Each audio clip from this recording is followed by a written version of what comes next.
The Premier League season is over, and of course, it is now time for the biggest awards in football history. We're not talking Oscars, we're not talking Grammys, we are talking the Lost in Possession Awards, of course. The Blazers are out, there's no messing about from us today, but we are going to be giving out awards that no team, no player, or no manager would ever want.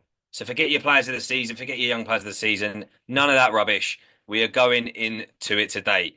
So let's kick things straight off with our first prestigious award, and that is the biggest head loss of the season.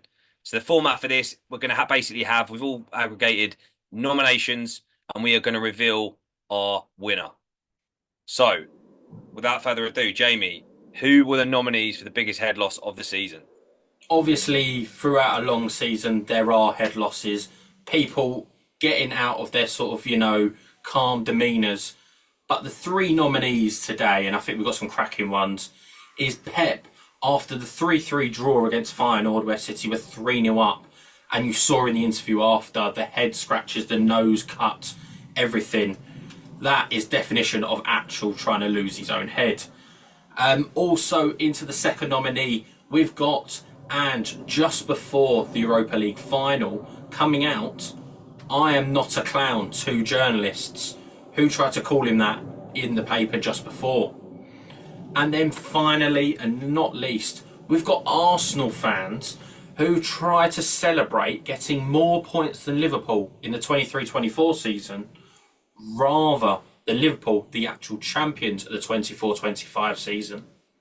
I think it's some great nominees, and I'm looking forward to seeing who the winner is. Reese, over to you. Drum roll, please.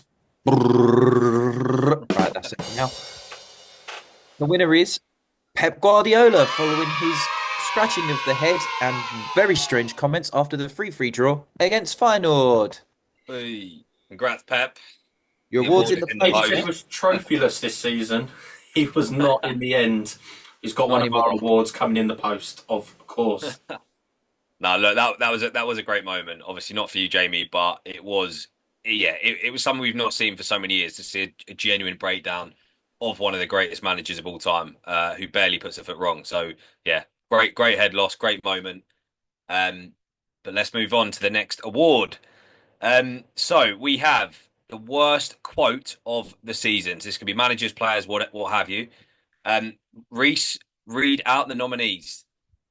Yes, good afternoon, everybody, and thank you for the warm welcome. So, as you know, this is the Worst Quote Award, and our nominees are we've got Mikel Arteta following Arsenal's elimination from the Champions League against PSG, where he, and I'm just paraphrasing here, said that he believed that they were the better side over the games. And not only is he saying that, but the PSG bench also said that. Of course, the PSG team denied saying that. And of course, Arsenal were rather schooled over two legs when you think about it. The next nominee is Ruben Amorim, who boldly claimed that his Man United side are the worst team in Manchester United's history.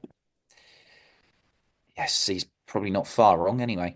And of course, finally, we've got Ivan Juric, who was brought into the sinking ship of Southampton, where, following the team's relegation confirmation, decided to say that they are the team who have the goal not only to be the worst, or to not be the worst team in Premier League history. That's right. He said the goal is to not be the worst team in Prem history. Okay, a very low bar was set at Southampton this season, and even though we understand what he means, it's not the best way to say it. So, Jordan, these are our three nominees. Would you kindly reveal the winner? Open the envelope and let's see who's. Absolutely. Bear with me. Just opening the envelope. I mean, this was one of the closest ones I think we had, but finally, the winner.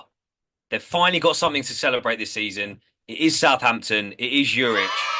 And as you said, Reese, I mean, the goal is to not be the worst team in Prem history is one of the most ridiculous quotes you'll ever hear.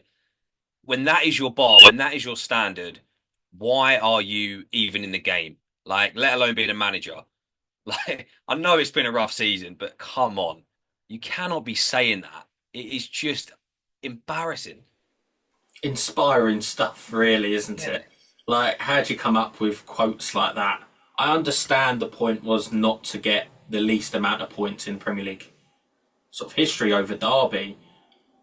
But come on, give yourself sort of, be like, we want to play well, we want to win games and get points. It's just an easier way of saying it than putting it in a big downer on that way. Yeah, incredible, incredible negativity there. I mean, let's move on to another prestigious award, of course, and it is Miss of the Season. Now, there's been a lot of these, as always, but let's read off the nominees. We have got, first and foremost, KDB, Kevin De Bruyne versus Bournemouth. Very recent. It was in his final ever home game, and he literally missed an XG chance worth, I think it was 0.98 XG. Pretty much an open goal.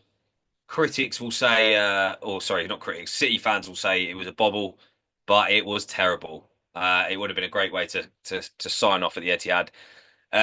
Next up, we've got the depends on what team he's playing for, but Antony versus Southampton, arguably one of the worst signs in Prem history. The ball basically went across the goal. It was an open goal. He slid in and completely and utterly fluffed it. And last but not least, another Man United one. We have got Dalot versus West Ham. We all remember this one. The volley, again, an open goal, skied it. All absolutely ridiculous. Jamie, could you please reveal the winner? And the winner is of the miss of the season. It's Antony versus Southampton. Now, I think these were very, very close. So well done for all three to be nominated in this, or not well done for missing these chances. But Antony simply had all the goal there and passed it back to Ramsdale. Very sportsmanlike. He could have said a player was down somewhere in the rest of the pitch if you want to ask him for why that happened. But from us, an appalling, appalling miss. And unfortunately, deserves the award. I mean, this is a real big moment for Antony. You know, we saw the tears the other day. Runner-up in the Conference League final, technically runner-up in the Europa League final, but finally he has won it. Congratulations, Antony. Let's move on to our fourth award, the worst defensive error of the season. Jamie, please reveal the nominations. Well, no surprise to you, Jordan, and anyone at Stamford Bridge. Robert Sánchez is in there, and this one, because you won't know which one he did, it was against Manchester City, where he's coming out of his line stupidly when he's no need to, and eventually gets lobbed by Haaland, costing Chelsea the game at the Etihad. Then, miraculously, in the exact same game, and it was before the Sanchez mistake, how not to start your debut with Kushinov with his terrible header attempt back to Edison, which gave the ball to Jackson, which got them to have a nice easy tap in. Not a great game for defenders in that game. And then lastly, it's not all three City Chelsea. It was actually a mixture of Robertson and Van Dijk after Van Dijk decided to boot the ball against Robertson for the own goal. Now, I think all three of them are big errors in their own way and all did not need to happen. But Reese, please tell me who has won this award. Yes, good luck to all three nominees. I'm just about to reveal the winner, and the winner is it's Robert Sánchez versus Man City. Yes, look, I feel sorry for Sánchez. I don't think he deserves the hate that he does or the criticism. However, when the spotlight and the heat is on you, don't do something like that. You gave everyone ammunition. However, if it was with the aim of winning this award, you've done it. So well done, Sánchez. What a week. What a week for Sánchez. I have to say, I think he was trying to win this award with having one of, if not the most, defensive errors of the season by any defender / goalkeeper. So I think he did want to win this award, and, you know, his mistakes have led him to this. Yeah. Congrats, Robert Sánchez. Arguably, this is the best award of the lot. So congratulations to you. Just don't drop it when you get it. Okay. Right, last but not least, our final award of the ceremony. We're going to go for the worst prediction of the season. And that's none of our predictions, by the way. This is pundits and well-known people. So, Reese, over to you for the nominations. Yep. As we know, pre-season is a wash of predictions. I know we've had some shockers, but hey ho, these are awards for known pundits and analysts and even players, managers, you name it. Everyone is up for it if their prediction is an absolute horror show. And of course, before the season, there are plenty of them. We're all confident. We might be 5 beers deep and we're confident of how it's going to go. We may have watched highlights of a new signing and been confident where it's all going to end up. However, as we know, it never really turns out like that. So, without much further ado, I'm going to read through just a snapshot of what these predictions were and who said them. So, our three nominations for the worst predictions are Steve Sidwell, who predicted that United have a big shout for second. You know how that turned out, Steve. Our second one is Jermaine Defoe, who made the bold statement that Southampton will be the surprise team of the season. Obviously, wasn't watching him in the Championship. And of course, last but not least, is former Ipswich striker Darren Bent, who claimed that Ipswich could be in for a top 10 finish. Now, of course, many of us may have agreed at the time and maybe put a couple of quid on it ourselves. However, again, it went horribly wrong. So, Jordan, if you wouldn't mind, could you read out the winner of the worst prediction of the season? Absolutely. Another very close one, but we do have a winner confirmed. And it is, of course, Steve Sidwell. Man United are in, yeah, Man. I'll read the exact quote actually. United are a big shout for second, but I reckon they could surprise a few people. At times it was a hard watch under Ten Hag, but I feel this squad has grown.